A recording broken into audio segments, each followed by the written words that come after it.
Now the latest ITV News Meridian in the south.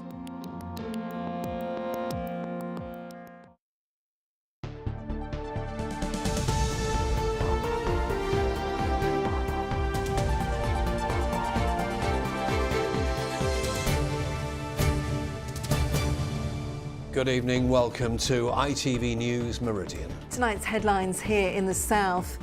The damning report that confirms our vulnerable members of society aren't safe in the hands of Southern Health NHS Trust. The victims' families speak out. There's a sort of toxic culture at Southern Health Board that they've got caught in a set of behaviours that aren't changing. 2 board members resign, but the chief executive refuses to step down. So who will take responsibility for the failings? People need to feel confident that Southern Health is being led by someone who cares and knows how to turn the situation around. And 40 years on, memories of Saints' greatest triumph, the FA Cup final of 1976. Were you there?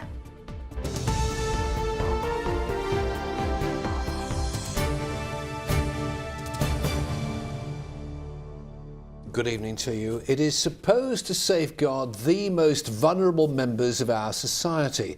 But tonight, a damning report has highlighted how Southern Health NHS Trust failed patients and is still not doing enough to protect them. Concerns were originally raised 2 years ago about the organisation, which cares for people with mental health and learning disabilities across much of our region. They were prompted by the death of Connor Sparrowhawk in Oxford, who drowned in the bath after having a seizure. He was not being supervised. Well, the Care Quality Commission report released today highlights most of the failings are down to poor leadership. But tonight, the head of Southern Health, Katrina Percy, is still in the job. Well, Rachel Hepworth has the very latest reaction. There's a sort of toxic culture at Southern Health. Sarah Ryan is not surprised at the damning findings of today's report. They've got caught in a set of behaviours that aren't changing. So until they go, nothing's going to change. The needless death of her son Connor in 2013 prompted an investigation which found that hundreds of deaths at the trust had not been properly investigated. Staggeringly, today's report concludes that 3 years on, the trust has failed to learn lessons from those deaths and is continuing to put vulnerable patients at risk. Opportunities have been missed to learn from previous mistakes and, worryingly, the trust has failed to respond effectively to concerns from patients, staff, even the CQC itself. I'm pleased that action is taking place, but I don't think this is the end of it yet. Maureen Rickman's sister, Jo Deering, died after being discharged from a psychiatric unit run by the trust. She suffered from paranoid schizophrenia and killed herself after being sent home to care for her mother, who had dementia. They don't appear to be bothered. They're not proactively getting changes into place. I feel there will be other heads rolling quite soon. Trust chairman Mike Petter chose to resign yesterday, and Governor Mark Aspinall followed suit today.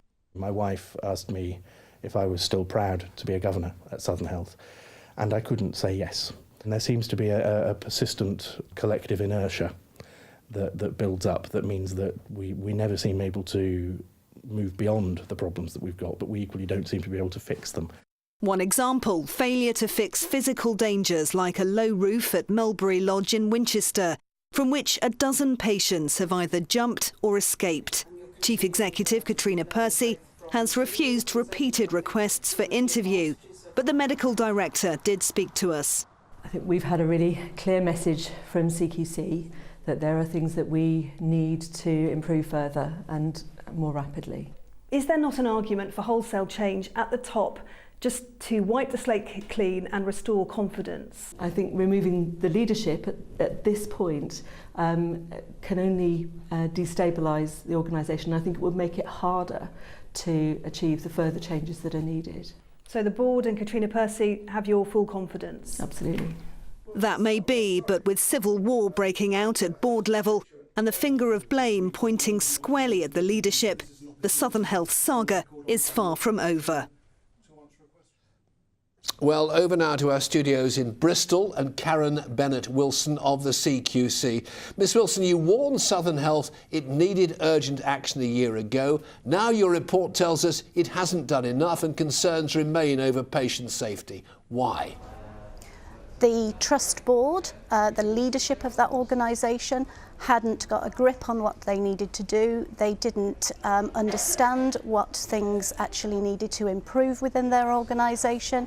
Although they had made some attempts at that, they weren't made in a quick enough manner, and it just hadn't delivered on the actions that were required of it. But this is a huge organisation looking after people with mental health issues, learning disabilities, adult social care. These are vulnerable people in our communities. Why have they been let down? It is a very big organisation, and it is often very difficult for an organisation to keep up to scratch with what should be going on.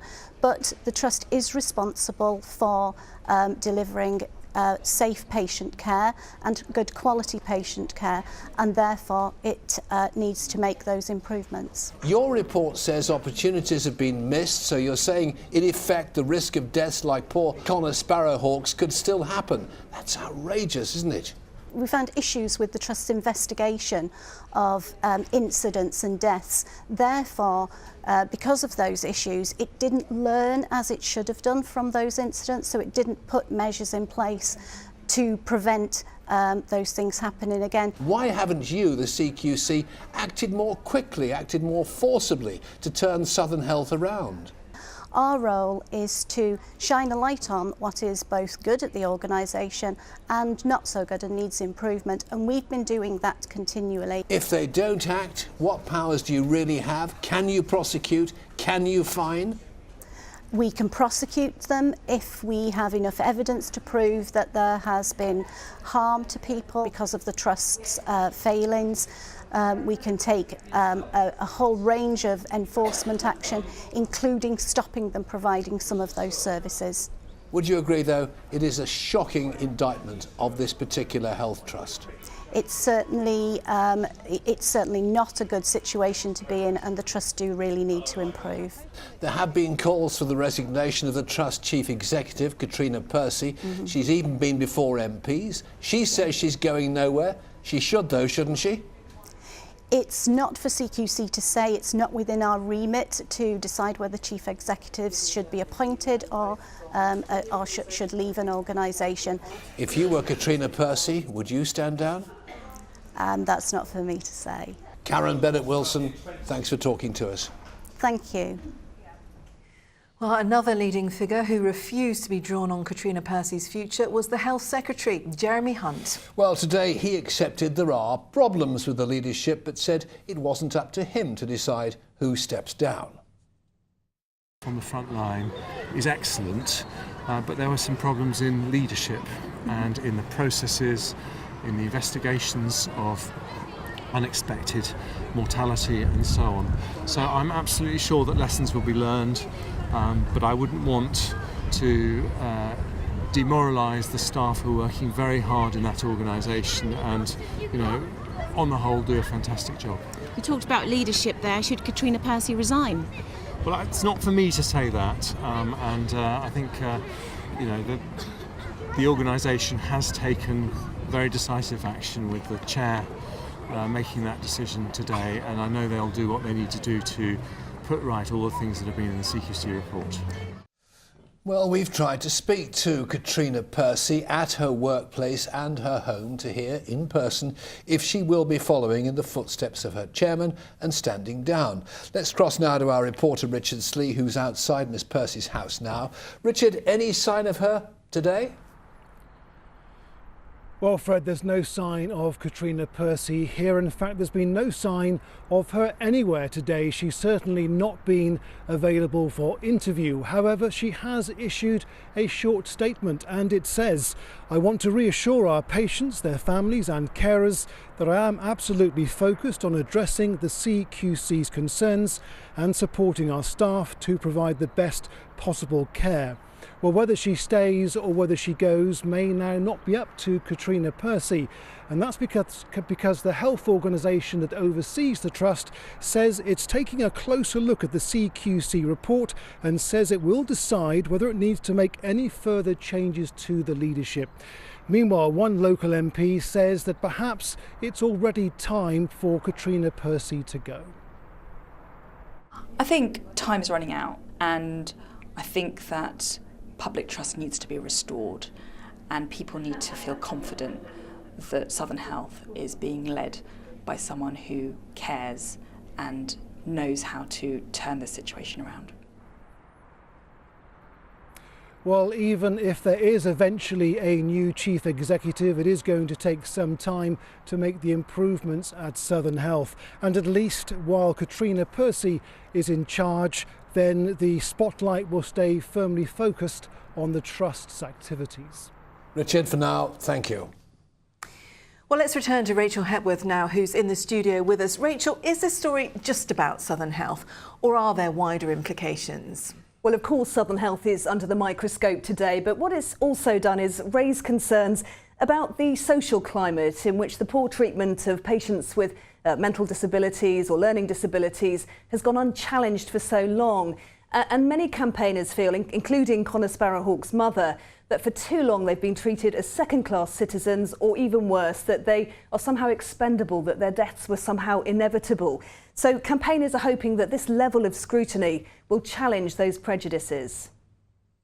Over 1,200 people with a learning disability are dying avoidably in the health service every year, and what's happened at Southern Health has had the welcome consequence, of course, of shining a light on these issues and again putting them in front of politicians and the health service and demanding action.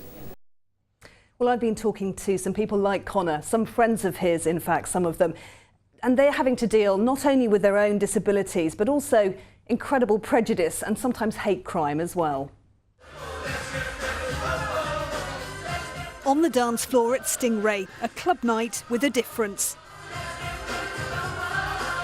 It was set up by a group of friends with learning disabilities, frustrated by the lack of social opportunities and fed up of being victimised.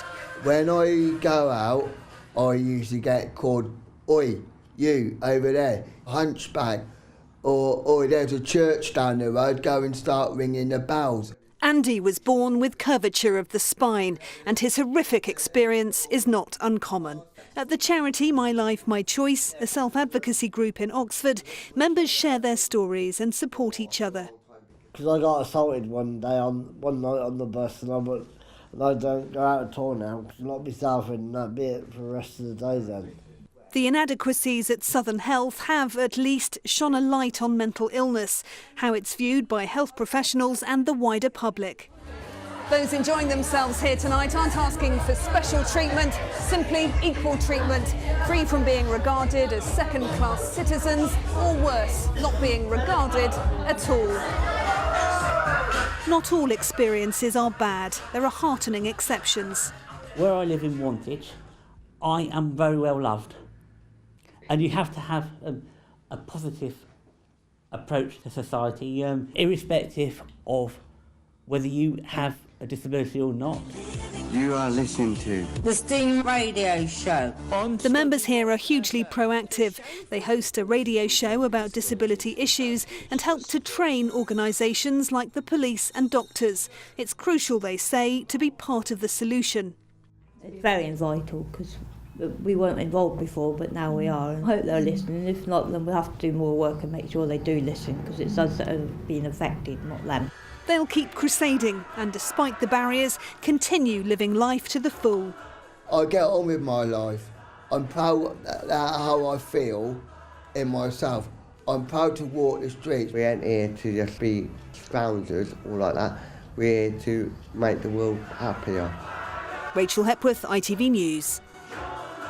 Indeed, you are watching ITV News here in the Meridian region. Coming up, more news from around the region, plus... On the up but under pressure, how are Oxford, Pompey and Brighton all preparing in their battles for promotion? Well, keep across all the ITV Meridian news, sport and weather headlines online at itv.com/Meridian. You can also follow us on Facebook or Twitter and keep us in touch, please, with all your news and your views.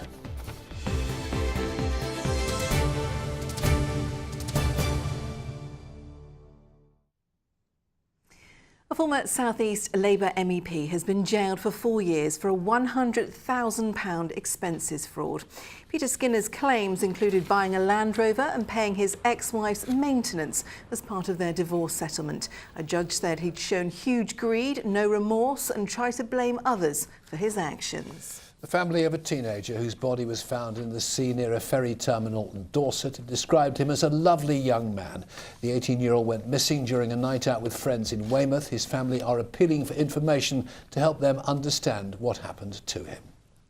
Plans have been published for a revamped Heatherwood Hospital near Ascot with brand new facilities. They include a new care centre in adjacent woodland, new operating theatres, outpatient clinics and upgraded wards. But they won't be providing maternity and minor injuries units because they're already available in nearby hospitals. Right, time now for the sport. Andrew Pate, you are excited. I am so excited, I just can't hide it. Yes, if you're a footy fan, it is an exciting time of the year with just 2 or 3 more games to go in the league. If you're not a footy fan, it's an exciting time because it's nearly over. In the Premier League, Bournemouth travel to Everton tomorrow, while Southampton host Manchester City on Sunday, a team they haven't beaten under Ronald Koeman yet. We have good results against the big teams, but not against City. And we get the possibility to beat them for the first time, and that will be a nice challenge. Brighton are chasing a prize worth a potential £200 million if they can win promotion to the Premier League. This weekend, Reading kick off our championship action against Preston, while Brighton have to wait until Monday night to host Derby. With the team tied on the same points as Burnley and Middlesbrough, so 2 massive matches to go. But the fans are ready.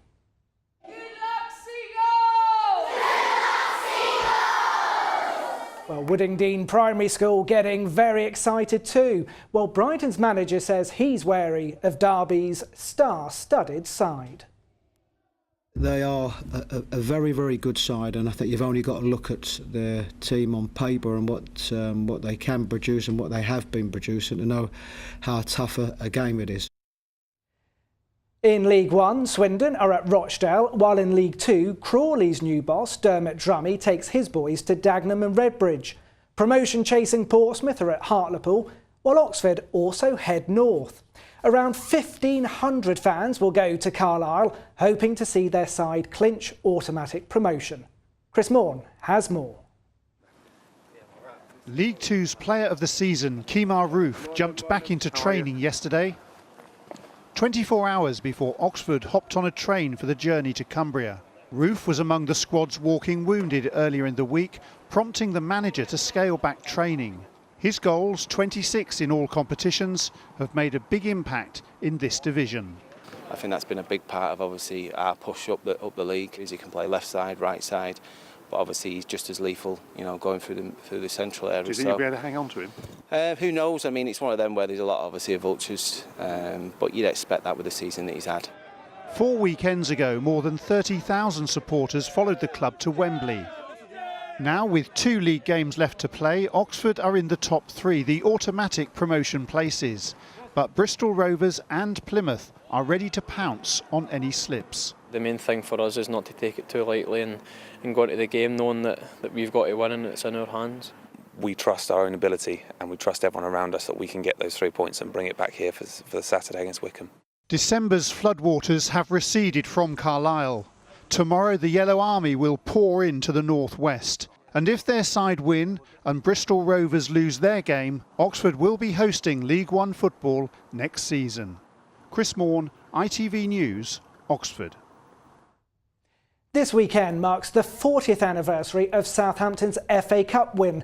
The streets were lined with fans celebrating, and it was thanks to a goal by Bobby Stokes, a man who was loved by both Southampton and Portsmouth fans. as I found out when I spoke to the author of a new book about Bobby's life.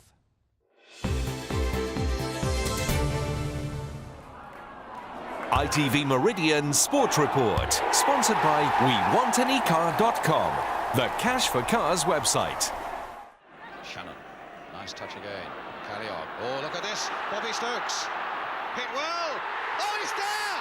Stokes has put Southampton in the lead. It was a goal that sparked wild celebrations at Wembley and then on the streets of Southampton and then in Portsmouth. More than 200,000 people lined the streets of Southampton, scenes never before seen.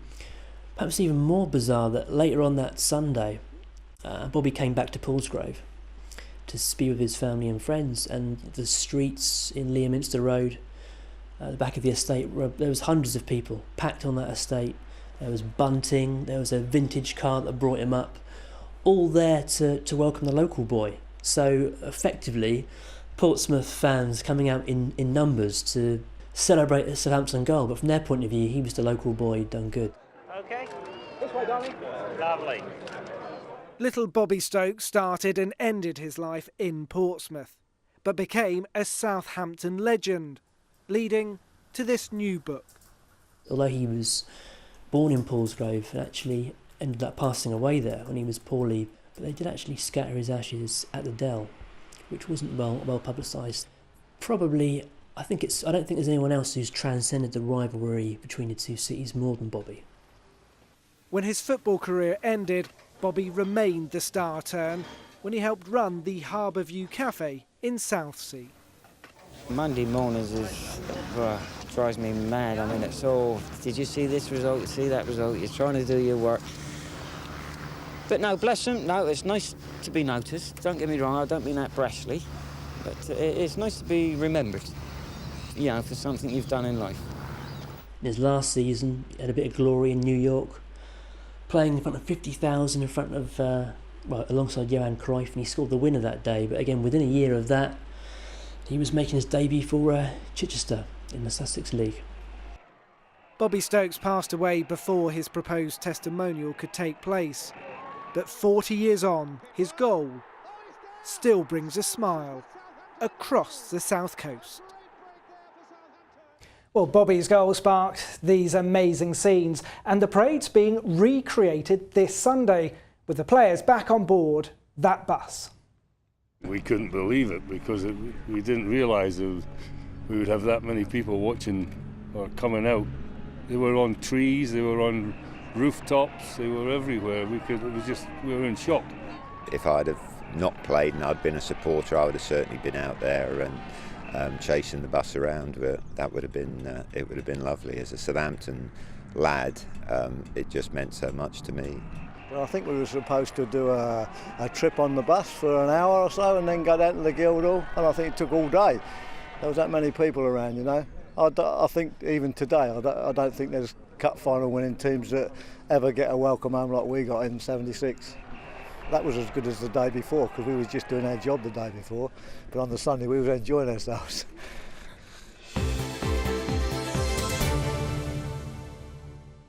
So, all aboard for a great weekend. Absolutely, and David Peach was right because the celebrations lasted all day. Fantastic memories. Absolutely brilliant, and I think it's going to be great again on Sunday, actually, everyone remembering such a fantastic day. Yeah, and great seeing little Bobby Stokes again. Absolutely. Pompey boy, made good. Absolutely. With Saints. Yes. Beatty. Talking of making good, will the weather make good this weekend? I'm not sure, but it might. Let's find out. Here's Manali Luca.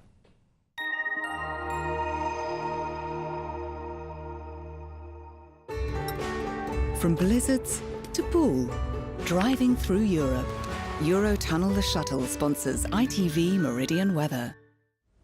Hello there, good evening to you. With the bank holiday weekend almost upon us, the forecast is looking quite changeable, feeling less cold. We've got a change in wind direction and temperatures creeping up by a couple of degrees, but still the risk of seeing some showers tomorrow and then more steady rain to push in late on Sunday, which will be slow to clear on Monday. Now overnight tonight, it's a dry picture, clear skies allowing temperatures to drop away, so a chilly night to come with a widespread frost by dawn. Tomorrow a cold, frosty start today, but plenty plenty of sunshine to enjoy. Just the chance of seeing 1 or 2 showers into the afternoon. Bye-bye for now. Eurotunnel the Shuttle sponsors ITV Meridian weather.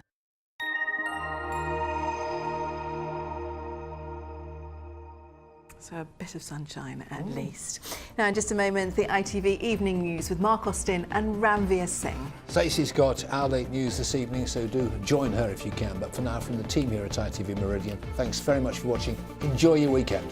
Bye-bye. Good night.